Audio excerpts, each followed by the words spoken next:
Wouldn't you like to assume responsibility for the direction of your own future? Be an active citizen, bringing about change in your community, perhaps leaving an imprint on our global society by contributing to the Great Reset as a social entrepreneur, or taking action towards pressing issues such as climate change, social justice, and gender equality. Regardless of the scale of your yearning to impact, leadership begins with leading yourself before you desire the ability and the opportunity to lead others. Be that person who chooses not to wait for government to make things happen, for circumstances to change, that perfect opportunity, or any opportunity for that matter, to show up. It begins with you. Yes, you. And the need for you to turn inward, reflect, and identify what drives you, what your passion or your purpose is, and where there is room for growth. By inculcating a positive mindset and a willingness to learn and take action, start your journey by cultivating the skills that will allow the leader in you to emerge. From this course, you can expect to learn planning and organizational skills required to lead, what you need to know when bringing your team together to realize your vision, and what is required to better understand your leadership styles.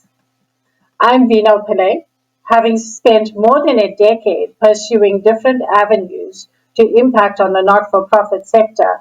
I had the opportunity to develop this workshop whilst completing the High Performance Leadership Program for the purposes of the Distinguished Toastmasters Program 5 years ago. My motivation for offering this workshop at the time was for us as the older generation to impart our skills to the youth here in South Africa who represent the bulge of our society with an unemployment rate of approximately 28%. By presenting this workshop, I had hoped that the recipients of it, that is, scholars, university students, and not for profit beneficiaries, as well as business incubator groups, would gain the confidence to take charge of their own destinies.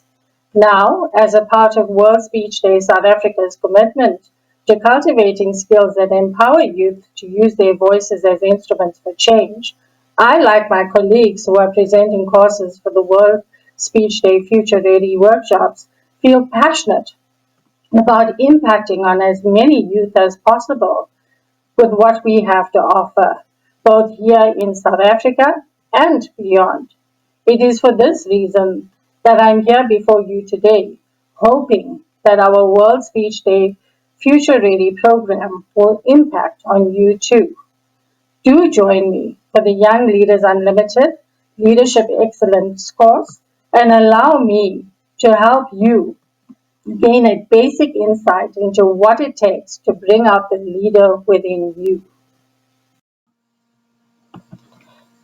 Defining leadership. If you were to look up the definition of leadership on Google, you are going to find an infinite number of definitions, each as unique as each individual leadership style. Leadership is essentially the process of influencing a group of people to take action for the purpose of a common goal in a whole and healthy manner. So, what are the values that are essential for leadership? Values are a set of beliefs and ideas held by an individual or an organization. The values held by the leader influence the way they lead their team, whilst the values of the team members influence the outcome of the leader's vision and efforts. A successful leader is one who will adopt and adhere to a set of rules that they consistently act in accordance with, enabling the right decisions to be made whilst inspiring the team to adopt these values. Being authentic and self aware in terms of strengths and weaknesses is crucial for any leader. Leadership values are important because they help you determine how you want to achieve your goals and what type of leader you want to be. Your core leadership values play an important role in guiding how you make decisions and what actions you plan to take on a daily basis.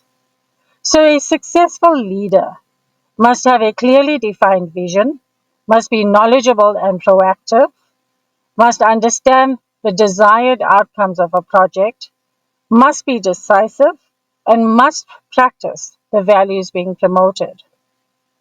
So, from the perspective of a leader, what are the values you believe are essential to be successful, firstly as a leader, then as a team member? And remember, values determine your leadership style and your effectiveness as a leader. Your vision. Leadership is primarily about setting a vision and motivating people to achieve this vision. It is also the ability to influence a group of people to achieve a particular outcome or goal. Your vision is an idea or a dream which is realized when it becomes a goal, which translates into a plan, which is then put into action. Your vision can be grand, it can have global impact, it can impact a country or a community or just you as an individual. Your vision needs to be clear, focused, inspiring, challenging, people orientated, and easily communicated. Only then will the desired outcome or goal be achieved. So let's take a few examples. Google, Facebook, and other social media platforms were started off by individuals, but they've since become phenomenal global movements. Richard Branson is another example where he started a magazine called The Student in a basement at the age of 16, only to become the owner of a multi-billion-dollar empire. Walt Disney had a vision of creating a magical park where children and their parents could have fun together. Disney World has become an iconic attraction to millions of people across the globe since. Mahatma Gandhi had a vision for India, being a non-violent society, free of British rule and proud of its heritage and self-reliance. It was Mahatma Gandhi who said that it is not the man who makes the vision, but the vision that makes the man. Nelson Mandela's vision for South Africa was one that is free from inequality, poverty, and corruption. Both Gandhi and Mandela are internationally known, but their action actually started off by bringing about change in their own communities and their own countries. So you too can have a vision for yourself. Your vision can be aligned to your sport, talent, passion, your career, your community, or even your place of worship. And through your vision, you too can bring about change. You could have a cause and promote this cause. You could start a campaign and think about how you will promote this campaign and who will help you embark on this campaign. When you start a family, what will be your vision for your family? But most importantly, what is your vision for you? What do you want for you in your future? And how will you go about this? A clearly defined vision is crucial for a project to be successful, as it provides an overall idea of what is to be achieved in the future, and it provides the team with a clear, focused, but general direction to a specific outcome. If a vision is inspiring, clear, challenging, people-orientated, and easily communicated, it will motivate the team to perform well enough to achieve the desired goal. So let me give you an example. World Speech Day South Africa's vision is to empower young people to use their voices as catalysts for change, simultaneously cultivating their skills in key development areas such as communication, leadership, social cohesion, active citizenship, and mindset and entrepreneurship. So, what is your vision?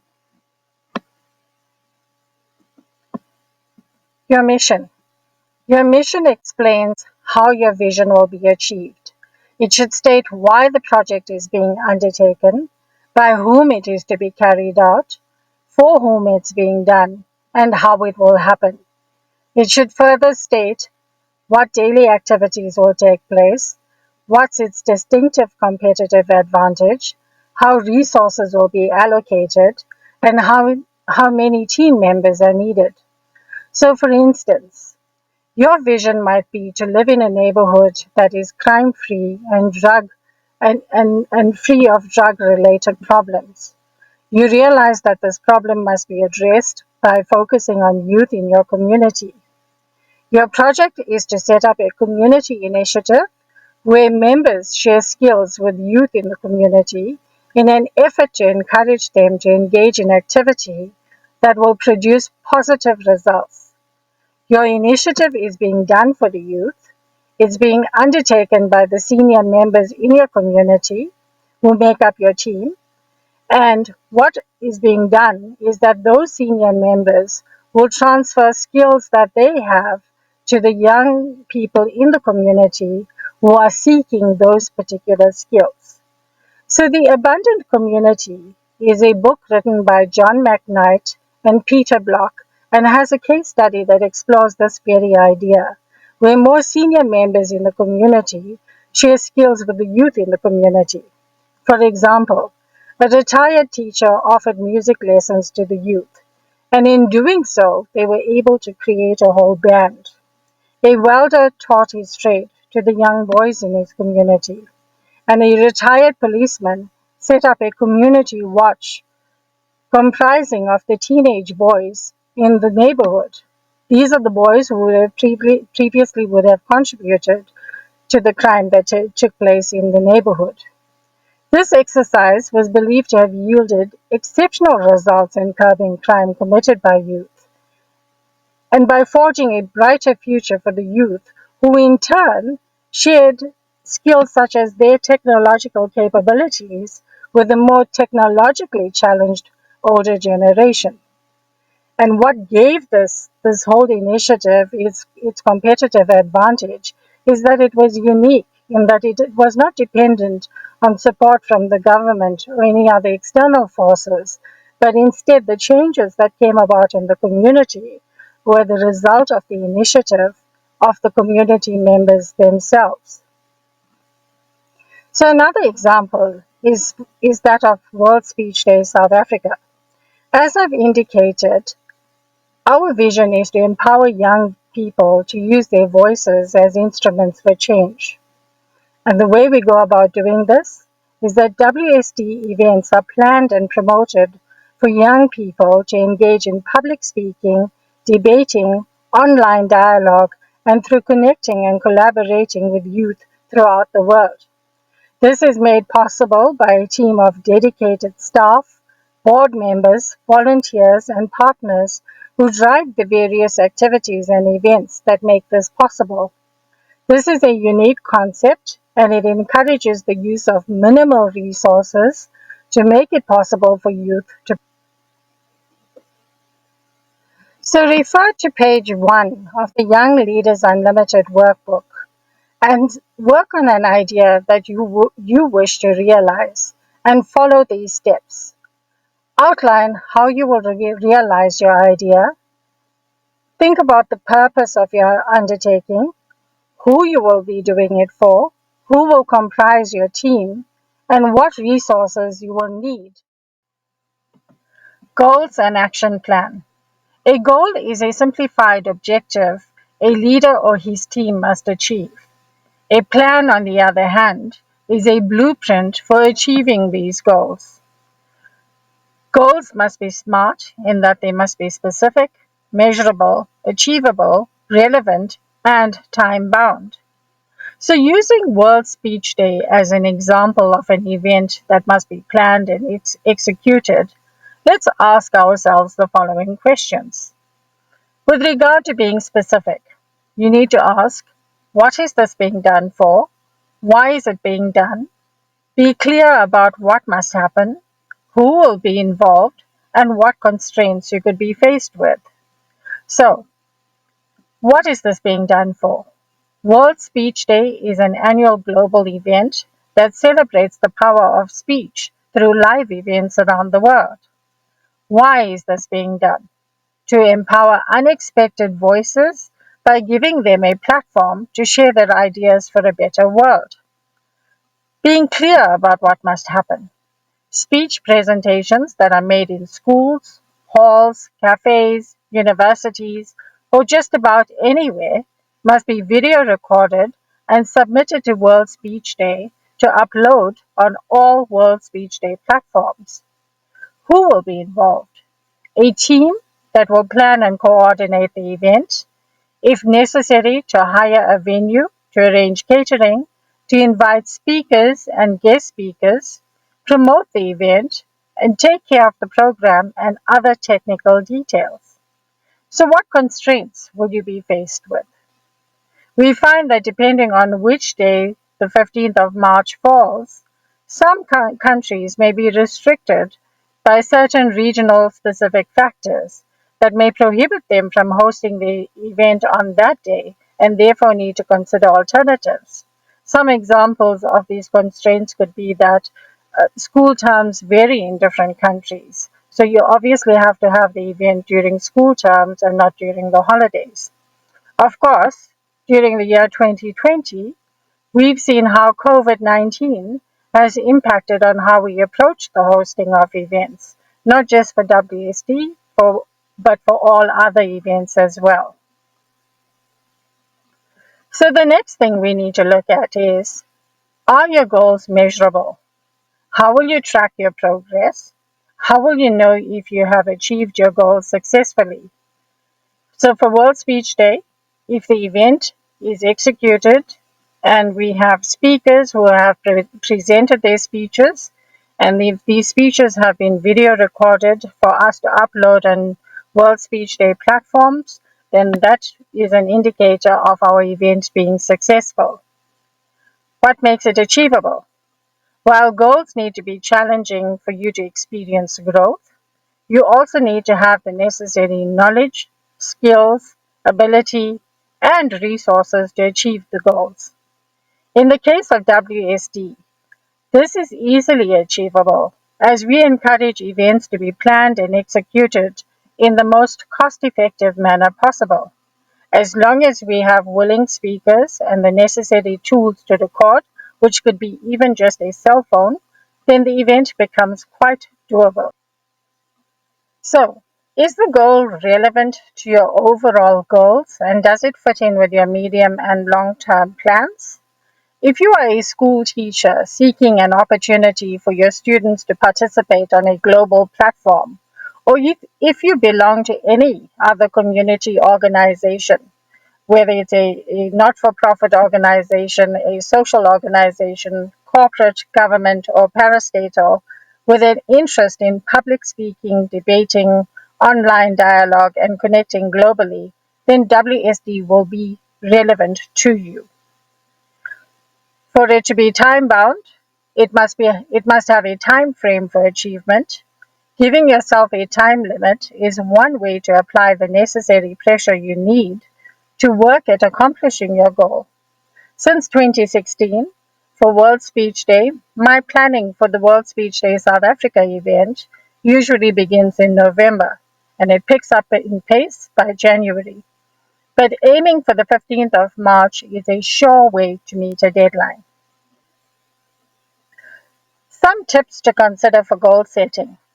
When implementing goals, involve your team in setting the goals, as it allows your team members to exercise creative ability, to apply problem solving skills, and to increase commitment to achieving established goals.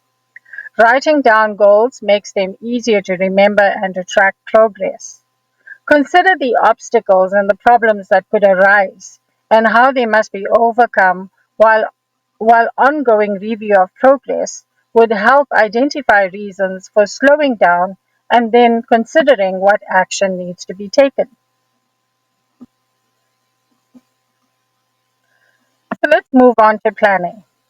Planning reinforces goals. It makes leaders more future orientated, better able to coordinate decisions, and allows for the more efficient use of resources. So here's the following steps to planning. Determine the strategies by identifying steps to be taken to achieve your goal. Set a timetable to prioritize tasks and establish specific deadlines. Delegate responsibilities by matching tasks to individuals best suited and committed to it. Anticipate and plan for potential problems. Leaders must also be flexible enough to modify and change plans as obstacles present themselves. An example of the importance of flexibility, adaptability, and the need to plan and respond to obstacles happened this year. Perhaps March 2020 was a time like no other when this came into play. Hundreds of events throughout the world were planned. Many of them had to be postponed or cancelled unexpectedly. But amidst all the misfortune and uncertainty going on around us and that accompanied it, it also gave rise to some surprising new developments that emerged from the situation. In addition to initiatives by World Speech Day organizers in other countries, one example is that of the result of women coming together to participate in a podcast series for World Speech Day. The women's empowerment pillar, which was in the pipeline for a while, was actually born out of this initiative, and it has helped keep the momentum for WSD going in ways that we did not expect. And if anything, it has, for World Speech Day South Africa and other aspects of World Speech Day, it has helped us flourish in other ways and other unexpected ways. So to conclude this section, successful leaders provide clear direction through their vision, their mission, their goals, and their action plan.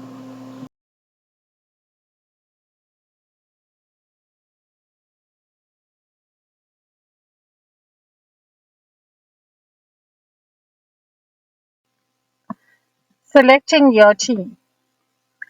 Why would anyone want to apply for a job such as this? Believe it or not, 5,000 people applied. This was for Sir Ernest Shackleton's trans-Antarctic expedition on the ship Endurance that had left South Georgia below South America to cross over Antarctica in August 1914. By January the following year, the ship had beset an icepack and drifted, with the crew eventually abandoning Endurance by October 1915. The crew was rescued 22 months after departure in August 1916. The question of how a team of 28 people were able to return 22 months later, with some of them embarking on another expedition 2 years later, has proven quite intriguing. Many articles and research papers have been written about Sir Ernest Shackleton's leadership style and how it impacted on this outcome. Of particular interest for the purpose of selecting a team, let's look at Shackleton's unorthodox style of selecting and managing a team. Shackleton's choice of crew was not about their skills only. Character was extremely important, and the qualities he looked for were optimism, patience, imagination, and courage. Perhaps it's these qualities that saw the crew through their ordeal and brought them safely back. The men looked past rank and status to make the necessary sacrifices for their survival, swapping roles that saw the doctors scrub floors, whilst the scientists shared the same chores with sailors, and sailors helped take scientific readings. Chores were shared equally, with Shackleton himself making the same sacrifices as the team, and he wouldn't ask them to do anything that he himself wasn't prepared to do. A simple act of team spirit was evident when a first officer had spilt his milk, and 7 men who shared his tent poured some of their ration into their mug uncomplainingly, at a time when even a glass of milk was extremely precious to them. A team is a group of people working together to accomplish specific common goals. They support and depend on each other to achieve goals.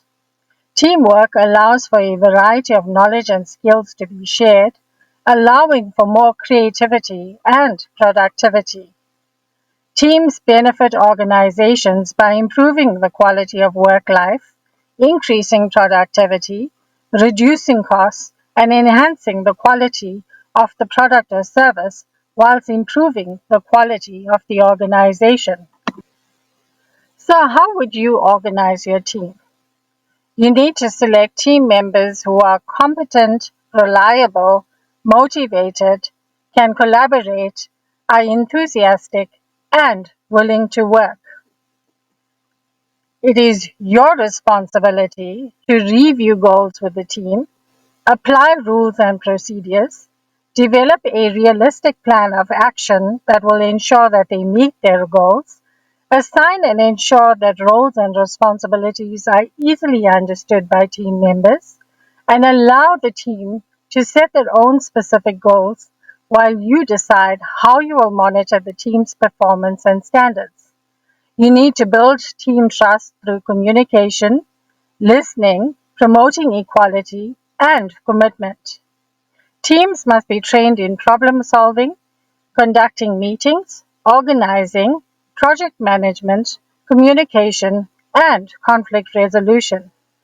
When you compose a team, you must know your objectives and requirements in terms of your team members' skill set, technical capabilities, emotional and psychological attributes. Shackleton had to reinvent goals for his team and redefine his role as a leader when the mission became one of survival rather than a mission of exploration. For the team as well, it was about achieving the team goal of getting everyone back home safe and sound. You need a team that can reprioritize. When Shackleton set the team to breaking up ice as a means of giving them purpose and routine, the team trusted their leader by taking on the task of breaking the ice, even though they were intelligent and skilled enough to know that it was fruitless. To maintain their sanity, they adhered to routines with respect to meal times. They engaged in celebrating birthdays and participated in football matches and dog sled races in a true team spirit. This ability to adapt has become vital in our current time. Throughout the world, working remotely has become the new normal. Perhaps the importance of selecting teams purposefully couldn't be more necessary than right now. Self-awareness, preparedness, fulfilling responsibilities, managing time, delivering on time, and respecting boundaries has become the order of the day. Trusting that your team members will fulfill their responsibilities, meet deadlines, understand the importance of commitment and team spirit is more important now than ever before. Capability and potential in terms of adapting to new methods of meeting deliverables has come to the fore as COVID-19 has not only impacted on how we will work now, but on how we will move forward from this. Stewardship.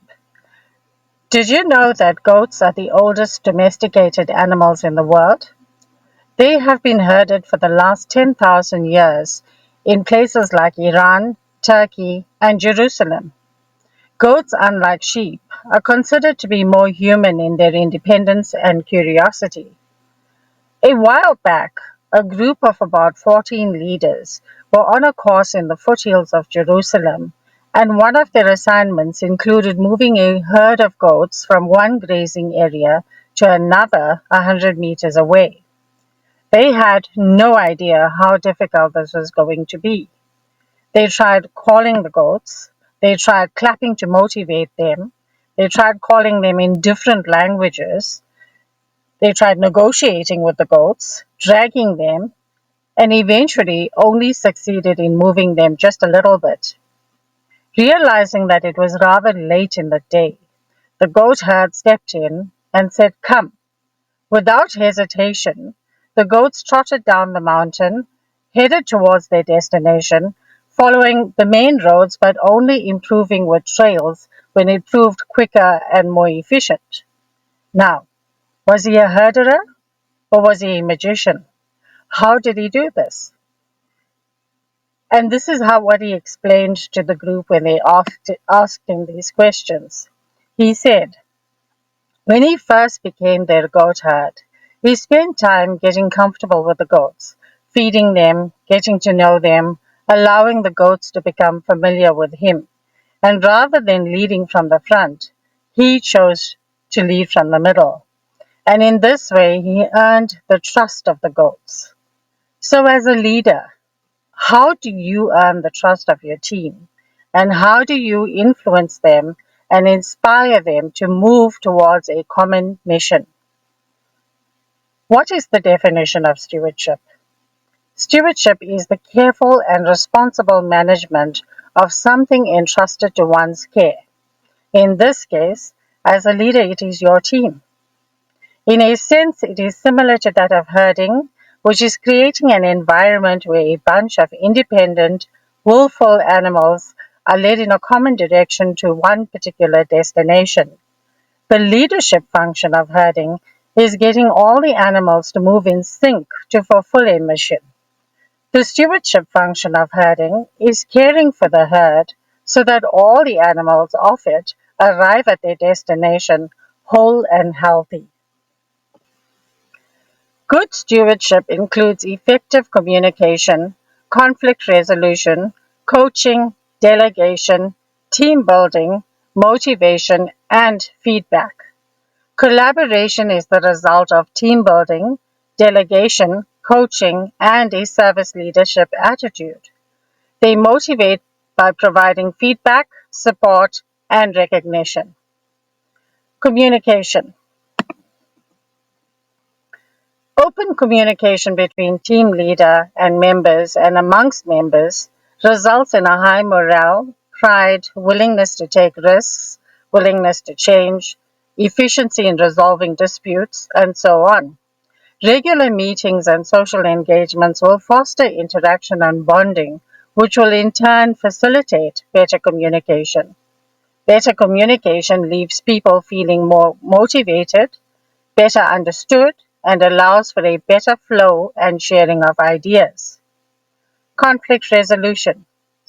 Conflict resolution is when we identify and address conflict, which is differences between two or more people, in a mature and respectful way. Conflict, if addressed and resolved, can lead to positive changes. It can also lead to increased productivity, better decisions, and innovation. Unresolved conflict, on the other hand, can lead to poor productivity, low morale, distrust, and failure. Four reasons for conflict are contentious personalities, misunderstanding, issues, and different styles of leadership. Conflict may be resolved by choosing to ignore a problem if small enough, smoothing it over for the sake of harmony, or by using force or power to resolve conflict. You could also try to arrive at a solution, and you could try collaborating. A good way to resolve conflict is through collaboration, as it offers a framework for a win-win situation by recognizing each side's needs as legitimate and important, and by acknowledging their ability and expertise. They need to work together to arrive at an agreement that will resolve the conflict. To facilitate collaboration, find the root cause, allow parties to speak, encourage all parties to listen, identify areas of disappointment, identify areas of agreement, search for solutions, and then reach a consensus. An effective way to do this is by brainstorming. It's a practice that many organizations implement when trying to resolve a conflict. Coaching. A coach supports and guides team members to do what they are supposed to do, perform better, and reach their full potential by setting high but achievable goals, by offering guidance, support, advice, feedback, and encouragement to team members. So, what are the steps to effective coaching? Compare the performance of team members with expectations. If problems exist, establish why and if the problem is beyond the member's control. If the problem is within the member's control, explain your interpretation of the problem and its impact on the team and the goals. The team member must acknowledge that the problem exists and what the cause is. The team member then and the coach then need to come up with possible solutions to the problem. And what is very important is to follow up to ensure that the problem is actually resolved. Effective coaching means talking to the team, admitting that you as a coach can sometimes make mistakes. You need to keep things simple and specific, listen attentively, and address problems timelessly. In addition to improved performance, coaching results in a higher morale, empowerment, and development. As a leader, you benefit from increased productivity, increased chance of expectations being met, and more opportunities to delegate as levels of skills increase. Delegation. Delegation is the process of transferring the responsibility of a specific task or activity from one person to another and empowering that individual to accomplish a specific goal. Delegation results in increased empowerment for leaders and for team members. A reluctance to delegate stems from a lack of confidence, control, selfishness, insecurity, and a fear of passing on additional responsibility to other members. So, what are the steps for delegation? You need to prioritize work that needs to be delegated, match tasks to availability and ability. Members must be knowledgeable, motivated, and able. You need to then assign responsibilities by providing adequate information about the task and the expected results from that task. Identifying training needs and resources. Resources are materials, information, and budget is something that you need to do in order to accomplish the task as well. Empower the team members to take ownership of procedures and decision making within parameters to complete the task and establish accountability by agreeing on performance standards and timetables for completion of the task.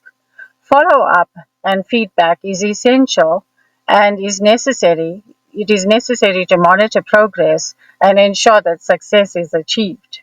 Recognition is crucial as it encourages all team members to achieve. Benefits then include a more involved and empowered workforce, increased productivity and quality, reduced costs, innovation, and increased commitment from team members. Delegation allows the leader to take on more complicated or more important tasks. Motivating people. People are motivated by money, praise, public recognition, increased responsibility, and prospects for promotion. By assigning tasks to match members' skills, leaders provide an opportunity to allow members to use their natural skills. Understanding what motivates team members allows leaders to create and maintain an environment where members are able to fulfill their personal motives, wants, desires, and still contribute to a larger purpose. Reward positive contributions by recognizing immediately after their achievement. Reward only when the desired outcomes have been achieved beyond the required standard. Poor performance and undesirable behavior should be addressed because if ignored, it will persist and prove discouraging to others. Lastly, feedback. Feedback revolves around the team's behavior, attitude, relationships, and progress towards achieving objectives. So, what are the steps for feedback? You need to establish clear, concise goals, and then as a leader, you will have to have a standard with which to measure the team's performance by providing feedback easier. You need to observe performance in terms of what is being achieved and what isn't meeting expectations. Providing immediate feedback obviously offers better results. You need to also recognize positive performance. For feedback to be constructive, Be specific. Offer comments from your own point of view or experience. Be sincere. Explain how a member's action impacts on the team and use I instead of you. End with a positive note and recognize positive performance by stating the specific reason for praise, by expressing appreciation and encouragement to continue. Effective leaders put these practices into place for the sake of nurturing and bringing out the best in their team. They make wise decisions about allocating or delegating work in accordance with the team's profile. With the correct guidance and support, the team can then only arrive at their destination successfully. Leadership styles. Powerful leaders have the ability to influence the course of history, and some have been able to change the world, sometimes for the better and sometimes not. Over time, we have seen leaders who have had a phenomenal impact on the world. Example, Nelson Mandela, Mahatma Gandhi, Mother Teresa, and leaders like Barack Obama and the very first female African president, Liberian President Ellen Johnson Sirleaf. We have leaders like Bill Gates, the co-founder of Microsoft and the co-founder of the largest private foundation in the world, Bill and Melinda Gates Foundation, whose goal is to address extreme poverty, enhance healthcare and education, as well as access to information technology.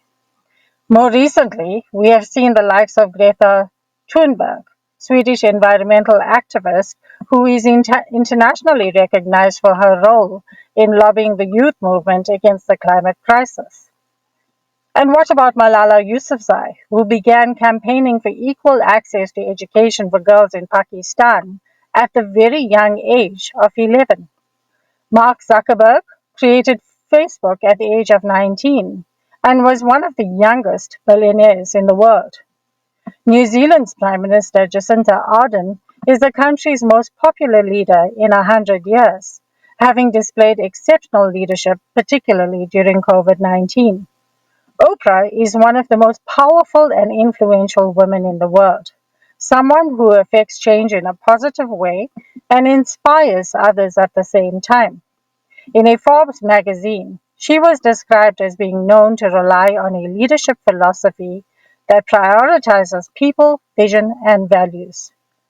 While leaders may intrinsically display distinctive leadership styles, the nature of the team, situation, challenges, and goals may dictate the most suitable leadership style needed.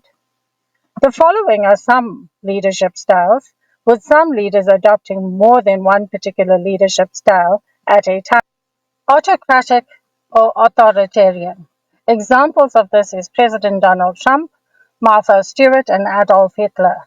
This type of leadership applies when leaders tell their team what they want done and how they want it done and take decisions without consulting their team members, even if their input would be useful. This can be appropriate when you need to make decisions quickly and when there's no need for team input, but can result also, unfortunately, in poor job satisfaction and lack of trust and low morale. Bureaucratic leaders, such as government and military, these leaders make the final decisions, but they include team members in the decision-making process. They encourage creativity, and people are often highly engaged in projects and decisions. This style of leadership is useful when snap decisions must be made. Laissez-faire leaders. These type of leaders give their team members a lot of freedom in how they do their work and how they set their deadlines. They provide support with resources and advice if needed, but otherwise they don't get involved. An example of this is Steve Jobs. While mainly authoritative in his approach, Steve Jobs was also believed to employ this approach to some extent, in that some of the employees that he hired were highly skilled and didn't require management, and therefore made this type of leadership style appropriate for employees such as those. Strategic leaders. Strategic leaders like Bill Gates use leadership techniques that empower and motivate rather than bully employees. They create an environment in which employees anticipate the company's needs in relation to their own job. Employees in a workplace environment led by a strategic leader would be encouraged to follow their own initiative, and quality workers are rewarded by being promoted for doing well for the company. The philosophy behind the practice of strategic leadership is to use strategy in every aspect of decision making. Influential leaders such as Oprah Winfrey, Barack Obama, Nelson Mandela, and Mahatma Gandhi are defined as leaders that rely on influence as opposed to coercion. These leaders create followers who want to follow, as opposed to followers who believe that they have to follow. They have passion, enthusiasm, integrity, energy, humility, are reflective, and are service orientated. Democratic and participative leaders, such as New Zealand Prime Minister Jacinta Ardern, are known for their empathetic approach. Jacinta Ardern is an example of a leader who turns to the team for input, ideas, and observations instead of making all the decisions by herself. Taking ownership of the ultimate decision making task, the leader here understands that the team may have skills and ideas that could benefit the decision making process. This type of leadership involves the entire team, working closely with team members, focusing on building relationships and rapport. Servant leaders. Mahatma Gandhi, Nelson Mandela, and Mother Teresa are fine examples of servant leadership. Here, it is not the leader who benefits the most, it is the followers. We have leaders not acting selfishly, but socially and orientated towards service based on moral authority. Emphasis is placed on positive values such as trust, honesty, and fairness. Visionary leaders like Elon Musk and Mark Zuckerberg create a positive and inspirational vision of the future in an engaging manner that attracts committed followers. They understand the need for meaning and purpose in followers and use that need to inspire followers to achieve more and to build a better future. They value organized learning to develop skills, innovation, relationship building, and the need for a pioneering spirit amongst employees as well. Charismatic leaders such as President Donald Trump are leaders who set themselves apart from the average people as they are believed to have exceptional, unique qualities. They also inspire and motivate team members. Leaders who rely on their charisma often focus on themselves and their own ambitions, and they may not want to change anything. Transformational leaders. Transformational leaders have integrity and high emotional intelligence. They motivate people with a shared vision of the future, communicate well, are self aware, humble, authentic, and empathetic. Examples of transformational leaders would be Barack Obama, Malala Yousafzai, Greta Thunberg, and Oprah Winfrey. So let's look at transactional leaders. Transactional leadership is a by the book approach in which the person works within the rules. As such, it is more commonly seen in large bureaucratic organizations where politics are part of daily life. Another example is that of national coaches who prepare their athletes for the Olympics or other global events. In sport, transactional leadership is a reward and punishment based approach to leading a team. A transactional leader may see failure as a negative component of learning and may even go so far as to punish or scold athletes who fail. And they will aim to control the entire process and would take immediate corrective action if a mistake is made. This type of leadership style could also lead to athlete dissatisfaction and exhaustion, resulting in frustration or even a loss of interest in the sport. However, the advantage or the strength of transactional leadership is that it produces results, as it is task focused and uses contingent rewards. Regardless of their leadership style, successful leaders know that their role is to serve others. They serve their team members and their organizations, and they help the organizations they lead to serve the community as well. They give others the opportunity to learn and grow, and in doing so, they create more leaders over time. Leadership styles and team leadership needs. To determine your leadership style and how effective it is in terms of your team leadership needs, let's focus on four critical aspects of leader behavior that help leaders better understand themselves, develop the necessary skills, and be better able to meet the needs of their situation. The leadership style model was developed by researcher and author Dr. Carl Albrecht in 1999, where he proposed four main components that determined the leadership style, namely reflection, action, influence, and structure. As previously mentioned, self awareness is imperative in leadership, and it is intrinsically connected to knowing and developing your leadership skills. Aside from having qualities such as independence, resilience, maturity, ambition, charisma, courage, knowledge, good judgment, and foresight, to name a few, how a leader thinks, influences others, guides day to day actions, and puts structure into place is equally important. Again, self awareness comes into play in understanding that your perception of your strength could translate into a weakness, that your leadership style has a direct impact on the attitudes, feelings, and actions of others, and that you will need to adjust your behavior pattern to meet situational team needs. To determine where your knowledge and your skills as a leader match the situation and team needs, and where there is a gap between your knowledge and skills and that of the team, is where the leadership style model comes into play. So, what are the four main components of the leadership style model, and what does this ascertain?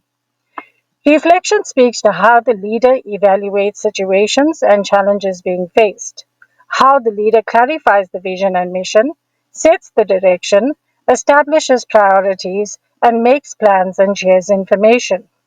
Action speaks to how directive the leader is in terms of channeling the team's activities, or how permissive the leader is in allowing the team to exercise initiative and independence.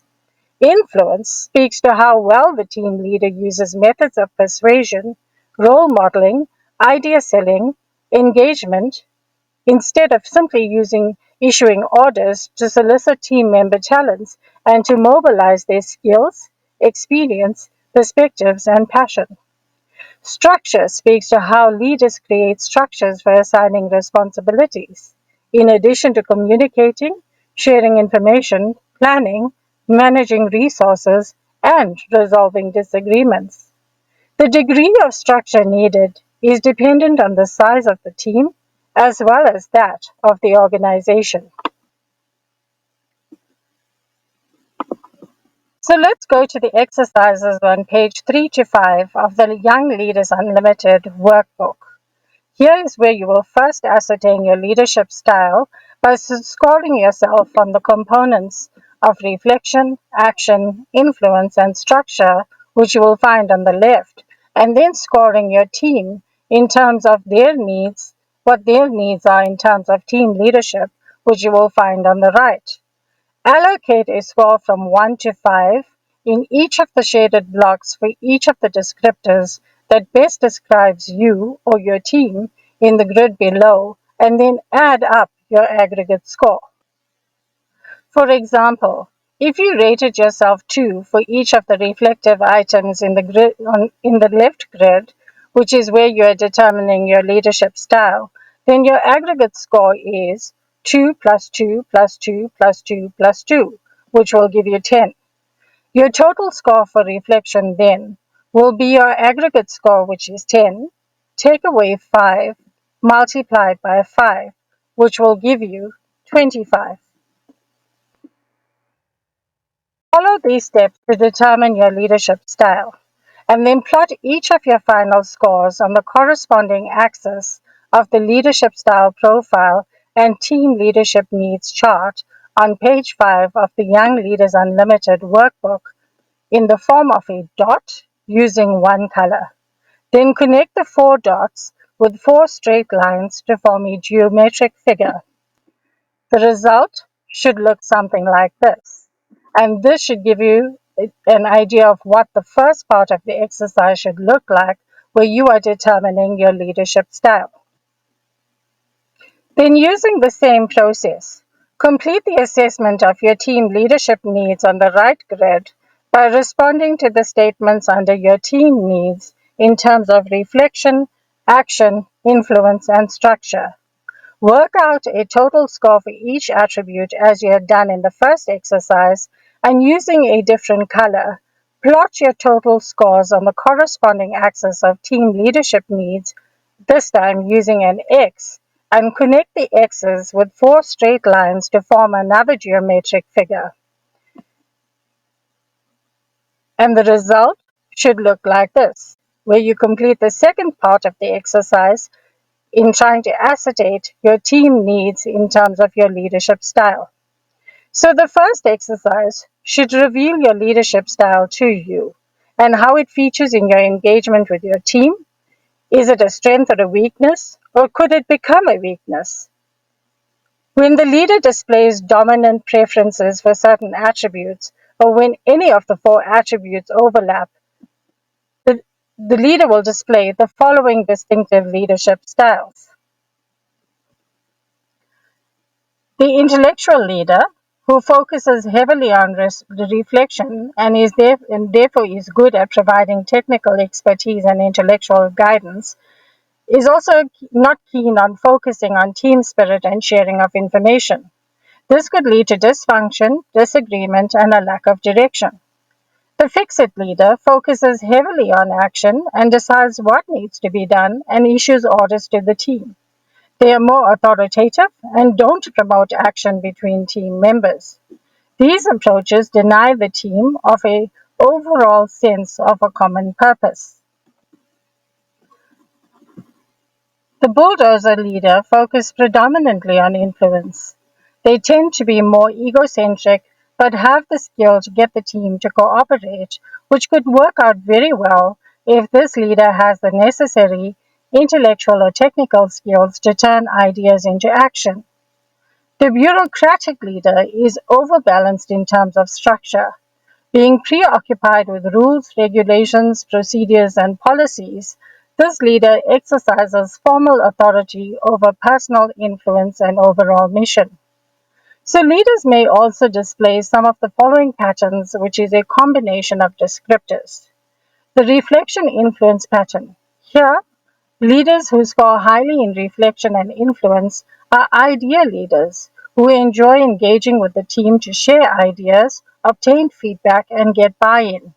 Walt Disney used this approach when he engaged with the janitors in an effort to get their feedback for the purpose of improvement of the theme park. The influence action pattern. These are hands-on leaders who use personal influence to accomplish goals. They emphasize on building personal relationships and can apply pressure on the team to ensure actions are carried out. They are very focused on achieving results. The reflection action pattern. These are highly talented, goal-focused leaders who know what they want to achieve and can articulate exactly what they want done. They are very focused on the actions that are needed in order to accomplish their vision. So the second exercise should highlight where the leadership style and the team leadership needs match and where the gaps appear. The gaps should serve as a way forward for how your leadership style may need to be adjusted, or whether the team leaders need a clearer understanding of the mission, whether they support it, and are they aware of the challenges they will face in accomplishing this mission. Team morale, disagreements, and general rapport amongst the team, and whether they are in need of more attention from the team leader in this respect, is what will come to the fore. So leadership is essential to the success of any organization or effort. It is necessary to determine the leadership style needed, by the organization or the team and to compare it to the kind of leadership that the individual leader is providing. The difference or gap identifies where the leader may need to adjust his or her leadership style.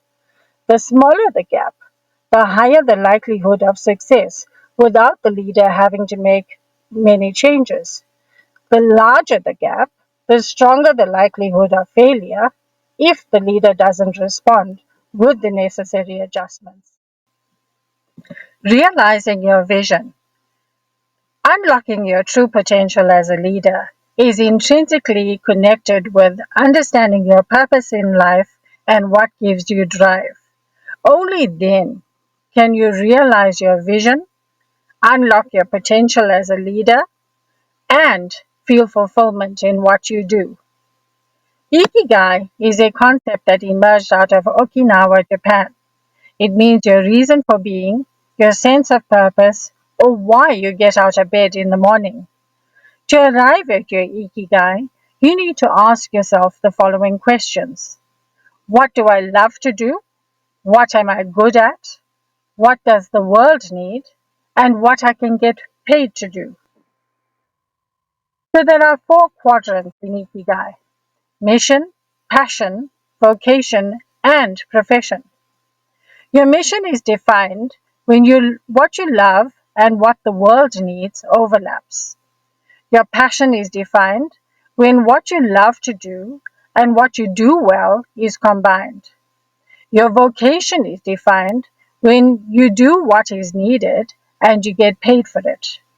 Your profession is defined when what you get paid for and what you are good at overlaps.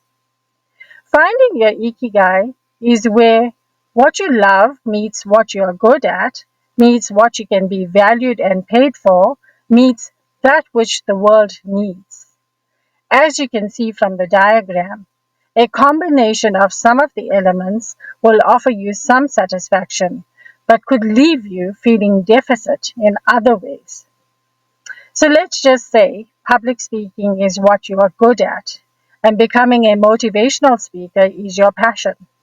Working towards doing this professionally could allow you to inspire other people and sustain your livelihood by being able to generate an income from it. Motivational speakers usually uplift and inspire people to take action of some sort, as well as to tap into their hidden potential. So, how does Ikigai connect with leadership? Aligning your purpose with your values and strengths and having a greater sense of self creates conditions that make it more conducive to want to do what you love as best as you can, making you a beacon for others to follow. Inevitably, you will be driven to want to impact meaningfully on your family, as well as your social sphere, your industry, your place of employment, your community, society at large, and on the generations to come. As such, with nurturing, the leader in you will emerge and can only flourish. Effective leadership combines an understanding and implementation of key leadership components that will guarantee desired outcomes. A leader's role is to provide structure, facilitate discussion, and to help the team work together. Using their knowledge and skills, leaders offer opportunities for members to grow, to take on challenges whilst pursuing their goals. They consider the needs of the team first and demonstrate their desire to help them by encouraging participation in the decision making process. They facilitate communication by ensuring a flow of information whilst listening attentively. They facilitate problem solving, tolerate mistakes, recognize personal and professional potential by supporting the team members in achieving this, and they persuade rather than force members to follow a particular course of action. I had hoped that by covering the following topics of defining leadership, leadership values, developing a vision, mission, and goals and action plan, that we would be able to achieve what we need to for you to understand what it takes to bring out the leader in you. And according to the World Economic Forum and the European Sting, the World Bank has warned that the COVID-19 virus could push 71 million people into extreme poverty this year, with sub-Saharan Africa and South Asia being expected to be the hardest hit by the effects of the virus. But with humanity having no shortage of creativity, imagination, and problem solving ability, what we need more is that of responsible leadership. Leadership that will inspire collaboration, sympathy, and vision on a local and global level for humanity to land to new and safe heights. We need to think and act as a global community so that no one is left behind. It is time to reach out and include non traditional voices in a global society of stakeholders to ensure that future solutions are relevant, effective, and representative to all and not just a few. I hope that this course has whet your appetite sufficiently enough to want to delve into each of the topics in more detail and successfully use the skills that you have as a leader and younger generation comprising of 18% of our global population, and that you will take these skills to lead us into the new normal, not just to how navigate us through the challenges that lie ahead, but to seize this opportunity to do more, be more, and create a better future for everyone.